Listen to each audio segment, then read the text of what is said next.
దేవుని నామానికి స్తుతులు స్తోత్రములండి. పాస్టర్ గారి కుటుంబానికి నా వందనాలు చెల్లించుకుంటున్నాను. బాబు మొన్న రీసెంట్గా టెక్సాస్ నుంచి కెన్సాస్కి వెళ్తున్నాడు. 10 hours జర్నీ. నైట్ 2 days వాడు చాలా వర్క్లో ఉండి నిద్ర కూడా లేకుండా వెళ్ళాడండి. మధ్యలో లేట్ అయిపోయింది. ఒక దగ్గర స్టే చేయాలి, ఒక స్టేట్లో మధ్యలో. అది కూడా టైం అయిపోయింది. ఇక్కడే ఉండిపోయాడు. వెళ్ళడానికి ఇంకా వెళ్ళే ముందు కూడా వెహికల్ ప్రాబ్లం వచ్చింది. 2 టైర్స్ కూడా గాలిపోయి ప్రాబ్లం అయింది. అది చేయించుకునేసరికి చాలా టైం అయిపోయింది. ఇట్లా చాలా పనుల వల్ల లేట్ అయిపోయింది. బాబు వెళ్తున్నాడు. ఇంకా నేను త్వరగా వెళ్ళిపోవాలని వెళ్తుంటే బాబు జర్నీలో వెహికల్ నడుపుతూ వెళ్తున్నాడు, కారు నడుపుకుంటూ వెళ్తున్నాడు. మధ్యలో దగ్గర 1 hour పైనే నిద్రపోయి కారు నడిపాడండి. వెళ్తున్నా అని చెప్పాడు బాబు.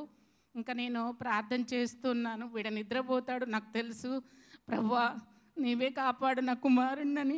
అద్భుతంగా దేవుడైతేనండి వాడు నాకు కాల్ చేసి చెప్పాడు, అమ్మ గంటకు పైన నేను జర్నీ చేశాను, నేను ఎలా చేశానో నాకు తెలియదు, అలా దేవుడు నన్ను నడిపించాడని చెప్పాడండి.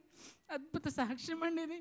దేవుడి దయ వల్ల అయ్యగారు కూడా ఎప్పుడు ప్రార్థన చేస్తూ ఉంటారు మనందరి కోసము. బాబు కూడా అవుట్ ఆఫ్లో ఉన్న వాళ్ళని కూడా ఎప్పుడు అయ్యగారు ప్రార్థన చేస్తారు. అయ్యగారి ప్రార్థనలేనండి మనకందరికీ కూడా.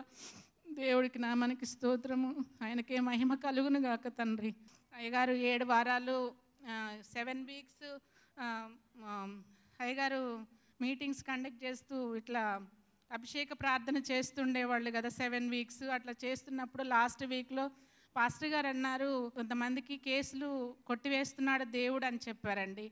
చెప్తే నెక్స్ట్ డేనే మా వారికి కేసు ఉందన్నట్టు. అదేం కేసు అంటే అట్రాసిటీ కేసు. ఒక అమ్మాయి తరఫున మా వారు అడ్వకేట్గా ఉన్నారు.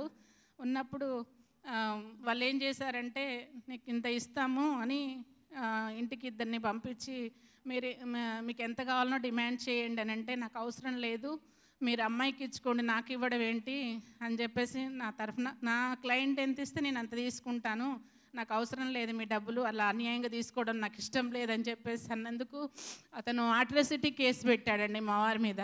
అది 4-5 years నడిచింది. లాస్ట్ ఇయర్ ఫైనల్కి వచ్చింది అన్నట్టు. అది కేసు నెక్స్ట్ డే కేసు ఉంది. అయితే అయ్యగారు అన్నారు కేసు కొట్టివేస్తున్నారని చెప్పారు మీటింగ్లో. చెప్పినప్పుడు నేను అన్నాను, మీ కేసు కొట్టేస్తారు, దేవుడే మాట్లాడాడని చెప్పి నేను వెంటనే మా వారితో చెప్పాను. నేను ఇక్కడ చెప్పినప్పుడు నెక్స్ట్ డే వెళ్ళారు, కోర్టుకు పిలిపించి కోర్టులో వాయిదా ఉంది, వెళ్ళారు. వెళ్ళిన తర్వాత జడ్జి అన్నారట, నువ్వు జైలుకి వెళ్ళాలి అని అన్నారంట. అని అంటే పోలీస్ వాళ్ళు వస్తారు, ఎస్ఐ వాళ్ళు వస్తారు ఇప్పుడు అని చెప్పేసి అన్నారంట. నేను అన్నాను, అదేంటి దేవుడు కొట్టేస్తానని చెప్పాడు కదా, అయ్యగారిలోనే మాట్లాడాడు, లేదు అలా నువ్వు వెళ్ళవు అని చెప్పేసి నేను మోకరిల్లి ప్రార్థన చేశాను. ప్రభువా ఐజాక్ గారిలో ఉండి పరిశుద్ధాత్ముడా నువ్వు మాట్లాడావు కదా, నువ్వు మాట్లాడింది ఏదైనా నెరవేర్చే దేవుడవు కదా. నేనైతే అలాగే ప్రార్థన చేస్తూ ఉన్నానండి. ఈవినింగ్ ఆర్గ్యుమెంట్ ఉంటుందంట వాళ్ళు అని చెప్పారట. పీపీ అన్నాడట, నువ్వు 2 lakhs ఇస్తే నీ కేసు కొట్టేస్తాను అని అన్నారంట. అంటే నాకేం అవసరం లేదు, నేను జైలుకి వెళ్తాను, వాళ్ళ నెంబర్ తీసుకో, వాళ్ళకి కాల్ చేస్తే నాకు ఆపోజిట్ వాళ్ళకి కాల్ చేస్తే వాళ్ళకి నీకు ఎంత కావాలంటే అంత అమౌంట్ ఇస్తారు, తీసుకోండి, నా దగ్గర ఏం లేదు, నేను జైలుకి వెళ్ళిపోతాను అన్నారట గవర్నమెంట్ లాయరు. అంటే తర్వాత ఏమైంది అద్భుతం జరిగిందండి. ఇంకా ఆర్గ్యుమెంట్ జరిగింది. జడ్జి గారు మొన్న అయ్యగారు ప్రాఫిటిక్ సండే రోజే దేవుడు నాతో చెప్పు అంటున్నాడు, కానీ నేను చెప్పాలా వద్దని అనుకున్నా, చెప్పలేకపోయాను. అయితే ఈరోజు మళ్ళీ నాకు దేవుడు అవకాశం ఇచ్చాడు చెప్పడానికి. అయితే మా జడ్జి గారు అద్భుతంగా జైలుకి వెళ్ళాలన్న వ్యక్తి ఆయన ఆర్గ్యుమెంట్ విన్నారు. ఆర్గ్యుమెంట్ విని చాలా అద్భుతంగా డిస్కషన్ జరిగిందంటండి.